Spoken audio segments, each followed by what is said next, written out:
எல்லாருக்கும் வணக்கங்க. இன்றைக்கி நம்ம சேனலுக்கு மகேந்திரா இவோ டெக் ப்ளஸ் 4 தாங்க சேல்ஸ் இருக்குது.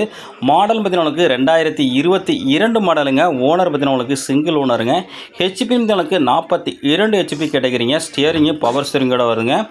ஹெச்பின்னு பார்த்தீங்கன்னா உங்களுக்கு 42 HP, oil brake, dual clutch எல்லாமே இருக்குங்க. உங்களுக்கு பேலர் யூசேஜுக்கு உங்களுக்கு நல்ல பெஸ்ட் பர்ஃபார்மன்ஸாக இருக்குங்க. வண்டி சேரு ரொட்டேட்டர் யூஸ் பண்ண வண்டிங்க. ரூட்டு மறிச்சு மட்டும் தான் ஓடி இருக்குது. எக்ஸ்ட்ரா ஃபிட்டிங் டாப்பு ஹூக்குப்பட்டு பம்பர் எல்லாமே அவைலபிள் இருக்குங்க. விலை உங்களுக்கு 540 சொல்கிறாருங்க. அனுசரித்து பேசிக்கலாங்க.